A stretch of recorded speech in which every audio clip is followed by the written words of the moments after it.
전부 다 1, 2억은 기본으로 다 투자를 했죠. 계속 몇십 년 여기 작업을 했잖아요. 바지락이 없어진 적은 없었어요. 그 자체가, 바지락 자체가 사라져버린 거예요, 갑자기. 그래도 바지락 잡는다고 없는 후계자까지 만들어주고 했는데 그 아들 장가 미천까지 다 배에 다 투자해가지고 참 집사람하고도 우기도 제법 굴어봤지요. 우리가 아들까지 신세 조지 놨다고 내만 조지으면 상관없는데 그 아들까지 그래나 만들어. 그거는 말로 표현할 수가 없지요. 이제까지 이겨가지고 애들 교육도 시키고 생활도 하고 이랬는데 막막한 기지요. 그 바닥만 쳐다보고 집에 가고 이런 생활이 이제 적고 바지락을 조금씩 잡도록 생기면 바라는 게 그거밖에 없습니다. 지금 상황을 생각하면 눈물이 나오는 건가요? 좀 그렇지요.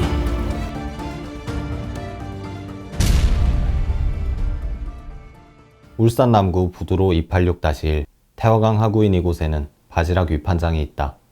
위판장에서 태화강을 바라보면 검푸른 강물 너머 울산 산업화의 주역인 현대자동차 울산공장과 배를 실어 나르는 수출 부두가 눈에 들어온다.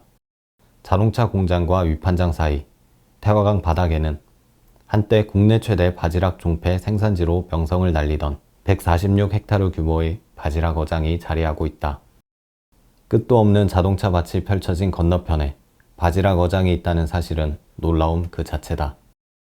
소금밭이 자동차 밭으로 변한 상점 벽해 과정에서 이 경이로운 현장은 울산의 자랑이었다.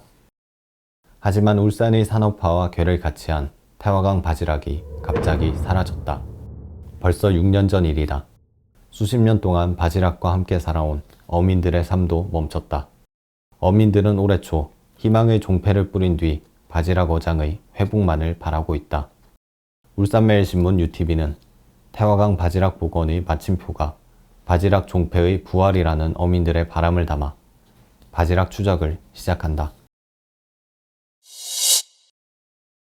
내가 처음에 한 두세 살 이때부터 초등학생 그때는 뭐 솔직히 학교 갔다 오면 산에 나무하러 가야 되고 그러다 생활도 그렇고 고향이 이제 연포성내 바닷가다 보니까 계속 물에 접해가 여름에는 뭐다지 물에서 살았지요. 우리 어릴 때 그때는 뭐 큰 공장이 크기 많이도 없고 그게 뭐 물에 들어가가 바지락 조금씩 줬다가 바지락 캐는 거 따라가고 이래 뭐 별거 아니라고 힘이 좀 없어가 그렇지. 이제 우리 친구 형하고 내하고 우리 형님하고 4사람 있어. 나무 배 이제 뭐 한 번씩 빌려가 연습하고 뭐 조금씩 잡아오고 하다가 이래가 안 되겠다. 우리 또 조개 잡자. 이래가지고 배를 하나 싸가지고 4명이서 같이 이제 조개를 잡았지. 바지락은 주로 조간대 모래가 섞인 진흙지대에서 서식하기 때문에 태화강처럼 하천의 중류나 하류에 분포하는 것은 이례적이다. 그의 기억으로 당시 형제당 16,000원씩 총 32,000원을 들여 배를 구입했다. 친구들의 발걸음이 학교로 향하는 동안 그는 태화강으로 나가는 배에 몸을 실었다. 학교 다니는 것보다 훨씬 나았는데요. 공부도 못했지만도 공부는 뒷적이라고 그 당시에 하루에 뭐 몇만 원씩 버리고 하고 그냥 뭐 저게 뭐 자고 뭐 돈 벌리가 땐데 그 공부만 하려고 하노 학교만 안 돼가노 이런 식으로. 그때는 아까 그 깔꾸리 손깔꾸리 그걸로 잡았거든요. 엄청났지요 그때는. 어느 정도 기술을 배워가 친구 형제대로 분리하고 우리대로 분리하고 그때는 완전 본업이라지. 그때는 많이 잡았지요. 바지락 조업한 지는 한 50년 넘었습니다. 그때 청소년이죠. 뭐 한 17, 18살 때 혼자서 했죠. 집에 부침배가 있어가지고 그거 타고 갔어요. 처음에는 그냥 뭐 할 게 없어가 재미삼아 조금 까꾸르러 가지고 작업해가지고 시장 간 아줌매들 저한테 뭐 한 자루 두 자루씩 대주고 그러다가 성패가 일본 수출하는 바람에 조업을 전적으로 매달려가 이제 하게 됐어요. 여기가 찬반지락이거든요. 육질이 쫄깃쫄깃하고 향이 짙어요. 일본 수출을 하고 난 뒤에 사이즈 미달되는 게 정패로 활용됐어요. 저 가덕도에서. 그때 이제 이 바지락 정패 개념이 생겨가지고 니도 나도 할 것 없이 막 강이고 항내고 100여 척 넘었죠, 사람들이. 정패할 시점 돼가지고는 성패 개념이 없어지고 전적으로 이제 정패만 가덕도 내지 서남해로 쭉 올라가가지고 삼천포부터 시작해가지고 김제 부안까지 구입하러 왔어요, 이 사람들이. 대량적으로도 나지도 안 하고 여기 태화강만큼 여기는 또 찬반지락이고 정패가 그 지역에 또 잘 맞아가 생존율이 높으니까는 그 사람들이 여기 적극적으로 매입을 하러 오는 거라요. 정패가 이만큼 나온 데는 없지요. 어떤 데는 깨알 같은 거 또 깨끗해요. 한때는 바지락 채취가 불법이었다. 울산이 산업화되는 과정에서 도시모수가 태화강으로 흘러들었고 1982년 수질오염 지역으로 지정됐다. 결국 수은, 중금속 오염 등을 우려해 1987년부터는 바지락 채취가 전면 금지됐다. 하지만 조개보다 자갈이 귀하다는 말이 나올 정도로 태화강의 바지락 양이 방대하고 여전히 타 지역에서 태화강 바지락 종패를 찾자 일부 어민들이 일명 도둑조개를 캐 음성적으로 유통하며 명성을 이어갔다. 음성적으로 하다 보니까 저녁에 이게 해가 저물면 나가게 됐거든요. 도둑조개를 캐야 되기 때문에 얼른 크게 들어와야 됐기 때문에 많이 캐봐야 1시간이었어요. 안 그러면 30분? 그때 30분에서 1시간 캔 양이 전체적으로 캤을 때 5톤 이상 캤던 것 같아요, 하루에. 잘 알지는 못하지만 그때 당시에도 이렇게 서해안이나 이런 데 같은 경우에는 그 난개발도 많았고 방파제, 매림 이런 게 많았잖아요, 공사가. 그러다 보니까 그때가 바지락이 자연 종패들이 좀 없었어요, 우리나라에. 그러다 보니까 수입이 많았어요. 이게 중국에서 들어오는 바지락 종패가 있었어요. 다 사는 게 아니고 거기서 한 40%밖에 살 수가 없었고, 그리고 꼭 문제가 환경적으로 생태 교란이랄까? 이런 게 있었던 것 같아요. 그러다 보니까 국내에서 나는 종패를 원했던 것 같아요. 중매인이 이게 와서 이렇게 종패를 받아가기 시작해서 이제 그분이 이제 해서 보니까 좋거든요. 그러니까 생산량도 많아지고 생존율도 높고 다른 데 지역에서도 이렇게 연결이 돼가지고 이게 직접 찾아오게 된 거예요. 물론 이제 도둑조개를 캤지만은 수입은 괜찮았어요. 그러다 보니까 이제 서로 하려 그랬겠죠. 하지만 2000년대 들어 태화강 수질이 크게 개선됐다. 덩달아 태화강 자연생태계도 회복하면서 바지락 채취 합법화가 물살을 탔다. 바지락이 자원량이 많으니까 허가를 좀 내주면 안 되겠냐고 해가지고 그전 어르신들부터 허가를 내보려고 노력은 하셨던 것 같아요. 그런데 그게 잘 안 허가를 못 받으시고 이렇게 음성적으로 하시다가 이제 어느 날 철거를 하겠다는 얘기가 나왔어요. 그러면 철거하는 조건으로 허가를 달라고 저희가 요구를 한 거죠. 울산시와 남구는 2012년 남구 여천동에 바지락 위판장을 조성하고 어민들에게 허가권을 줬다. 그리고 마침내 27년 만인 2014년부터는 바지락 조업을 합법화하며 종패 채취가 본격화됐다. 이제까지 쭉 음성적으로 하다가 이제 떳떳하게 할 수 있다 그런 기대감이 상당히 컸지요. 커가지고 허가 나고 첫 해는 우리가 장비하고 이래 형망이 갖추는데 미천은 많이 들었지만 보람이 있었어요. 그러니까 선원으로 타는 사람들도 있었어요, 같이 어울려서. 그런 분들까지 이제 다 허가를 받게 되니까 29, 28 이렇게 받은 걸로 알고 있어요. 허가권 받고 14년도에 첫 작업을 시작했죠. 원래 조사량은 여기가 서식이 약 1,700톤 이상이라고 나와서 총 어획량, 허용 어획량 연 400톤을 잡아라 했을 때 전체가 준비가 안 된 상태에서 몇몇만 준비된 배들만 나갔을 때도 거의 약 300톤 약 가까이 잡았어요.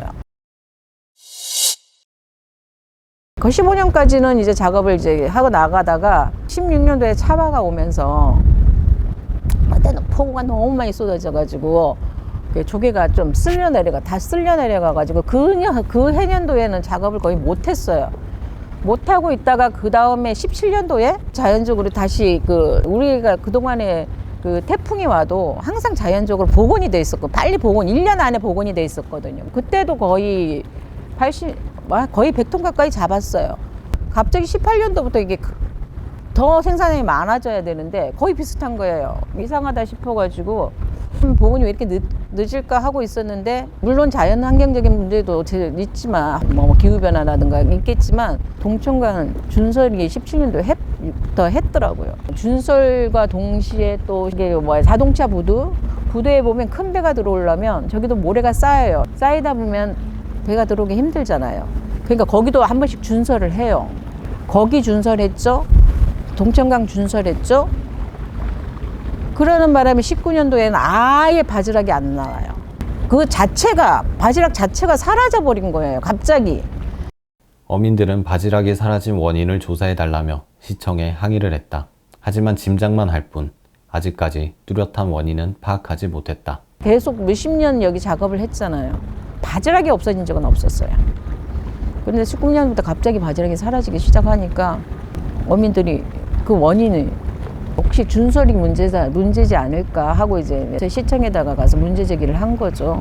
한 달 넘게 했어요. 집회하기 전에는 시청에 가서 항의 방문도 많이 했었고 전화도 했었고, 저희가 말하는 거는 뭐 별로 관심을 안 두더라고요. 진짜 이거 생각하면 여태까지 해왔는 게 무슨 아무 보람도 없고, 이 조개가 이렇게 없어진다고는 아예 생각지도 안 했지요. 생각했는 것도 좀 일찍이 이 배를 준비도 안 했고 이래줄 건데, 뭐 이제 허가까지 내주고 하기에는 이제 평생 이전 이건 정인 퇴직도 없고 딱 좋은 조건이라고 생각하고 했는데, 보통 실망이 아니지. 우리 애도 마찬가지고, 우리 애도 바지락 잡는다고 어민 후계자까지 만들어주고 했는데 아무 의미 없고, 이제 그 아들 장가미천까지 다 배에 다 투자해가지고 솔직히 우리 큰애도 장가도 포기할 정도로 뭐 이래 되겠습니다. 지금 참 애가 전기 쪽으로 원래 기술이 있는데 그쪽에만 하면 밀어줄 거를 내가 우리 아들까지 막 완전히 막말로 잡아놨다 이런 생각을 많이 하고, 참 집사람하고도 울기도 제법 끌어봤지요. 우리가 아까지 신세 조져놨다고. 내만 조졌으면 상관없는데 우리 아들까지 그래 나 만들어뒀고, 직업도 생각하면 좀 그러십니다. 평생 조개잡이만 하던 사람이었고 평생 여기서만 생활했던 사람들 거의가 반은 그렇게 돼요. 그런 분들로 이렇게 있다 보니까 나이가 그냥 평균 나이가 거의 이제는 거의 70, 60, 70 이렇게 됐죠. 허가 받았으니까 투자를 해갖고 조개만 캐면 된다고만 생각해서 전부 다 이제 여기저기 이제 대출도 내고 뭐 집 있던 것도 팔고 자기 전 재산 다 털어서 배를 만들기 시작해가지고 첫 허가 받을 때 형방 허가를 받았을 때도 그것도 돈이 엄청났어요. 거기 투자를 했는데다가 이후에 그 효율적인 작업을 위해서 수리식으로 바뀌면서도 또 투자를 또 했어요. 그러다 보니까 전부 다 1, 2억은 기본으로 다 투자를 했죠. 했는데 갑자기 바지락이 사라지고 나니까 뭐 이자조차도 못 내고 사는 사람들이 많았어요. 배운 게 이거밖에 없으니까. 나이가 들어도 노가다 하러 가고 용역하러 가고, 왜냐면 이자라도 벌어야 되니까. 이런 식으로 이제 생활을 하고 있죠 지금. 하루아침에 생계를 잃은 어민들의 표정은 어둡기만 하다. 어민들은 노령화되고 지쳐버렸다. 오면은 뭐 웃으면서 웃을 수가 없는 거죠. 저희가 이제 그래도 이게 유지를 해야 되니까 좋은 날이 오겠다 싶어가지고 그래도 매달 만나서 서로 이제 얘기도 하고 뭐 어떻게 대책도 어떻게 마련해보자 하고 늘 이렇게 와서 얘기를 하지만 갈 때는 기분 좋게 가겠나요? 헤어질 때는 늘상 다 기분이 안 좋죠. 그리고 이제는 또 만나면 뭐 어디 아프니, 뭐 저기 아프니, 또 가슴 아프고. 배를 포기하고 싶지만 그마저도 어렵다. 그렇죠. 이게 배가 전 재산인 거예요. 그 이 배를 지금 팔 수도 없고, 감식도 이거 뭐 내수면 안 된다 하고, 이 배 자체가 다른 배처럼 언양 배처럼 이렇게 뭐 고기잡이용이 아니고 짐을 싣는 그런 배거든요. 이런 배 아니면은 내수면 작업을 못 해요. 다른 데가 팔려갈 수가 없어요. 팔 수가 없어요. 그거는 말로 표현할 수가 없지요. 이제까지 이걸 가지고 애들 교육도 시키고 생활도 하고 이랬는데 막막한 기지요. 남구는 바지락이 자연 소멸된 후 어장 관리를 위해 어민들의 어선을 임차하는 방식으로 1년에 2번 경운 작업과 침적 폐기물 수거 사업을 실시 중이다. 하지만 어민들은 쓰레기를 제거하기에도 최근 갑자기 늘어난 해조류를 없애기에도 턱없이 부족한 횟수라고 말한다. 어장 살려보겠다고 경운 작업, 정화 작업을 하고 있잖아요. 침적 쓰레기.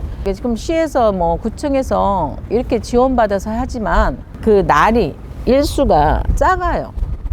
그런데 그만한 일수 가지고 이 정화 작업을 해가지고는 효과가 없어요. 효과가 너무 미비해요. 그 9월달에 정화 작업 했잖아요. 그 잡아온 양을 보면 거의 10톤 가까이 돼요. 상류에서 내려오는 쓰레기들이 밑에 침적돼 있는 뭐 폐비닐 같은 거는 거의 찌누게 박혀 있어서 꺼낼 수가 없어요. 그거 내려가지가 않아요. 물로서 떠내려가지도 않아요. 위에 떠 있는 부유 쓰레기 같은 거야 뭐 해안가로도 내려가고 이렇게 하고 여기 쌓이기도 해요. 요즘 바지락을 안 잡아서 그런가 뭔가 보니까 해초류 뭐 꼬시래기나 파래 같은 게 엄청 많이 생겼어요. 이게 덮여 있으니까 이거를 다 치우려고 그러면 이게 며칠 갖고 되겠어요. 며칠 치워도 계속 나오는데 지금도 나올 거예요. 울산시와 남구는 바지락이 사라진 지 6년 만인 올해 5월 종폐를 살포하는 방법을 처음 시도했다. 바지락이 자연 회복될 거라는 기대다. 문제는 시간이다. 올 5월에 저희가 지금 뭐 대책으로 그 바지락 방류를 해놨잖아요. 뭐 자연 종폐가 안 올라오니 저희가 종폐를 팔아야 되는데 거꾸로 사갖고 와서 성폐를 사갖고 와서 살포를 해놓은 상태라서 저게 지금 이제 희망이죠. 저희한테는 어장에 살릴 수만 있다면 하고 지금 기다리고 있는데 딴 데서 막 2년 기다리라 3년 기다리라 하니까 또 속이 터지는 거죠. 어민들은 1분 1초가 아깝다. 실망이 많지요. 내 같은 경우에는 이런데 지금 여기에서 뭐 어쩔 수 없이 있는 거지. 방법도 없습니다. 이제는 앞으로 조개가 생긴데도 또 몇 년입니다. 솔직히 우리 같은 사람 지금도 몸이 안 좋은데 조개 지금 5년 6년 기다렸는데 환경이 좋아져가 바지락이 많이 생긴다 해도 우리는 뭐 구경만 하고 끝나는 걸로 그래 안 되겠나 싶습니다. 이제 끝까지 여기 버티는 수밖에 없지요. 그냥 아무 의미 없이 여기 왔다가 가고 배나 관리하고 집에 가고 이러는데 조금이라도 다만 몇 자루라도 작업이 되는 것도 뭐 사람이 힘이 나고 하는데 그 바닥만 쳐다보고 집에 가고 이런 생활이 이제 적고 바지락을 조금씩 잡도록 생기서 바라는 게 그거밖에 없습니다. 지금 상황을 생각하면 눈물이 나고 좀 그런가요? 좀 그렇지요. 울산 도심을 가로지르던 죽음의 강이 생명의 강으로 회복됐지만 그간 꿋꿋이 버텨온 수산 자원은 되레 사라진 아이러니한 상황. 태화강 바지락이 다시 기적처럼 부활할 수 있을까? 본지는 태화강 바지락 어장 황폐화의 원인과 바지락 살포 경과 등 문제 해결을 위해 전문가 초청 태화강 바지락 어장 환경 개선 방안 간담회를 열었다. 간담회는 바지락이 돌아와 생태도시로 우뚝 선 울산의 전국 유일한 자원을 보존하고자 마련했다. 전문가들은 해조류에 주목했다.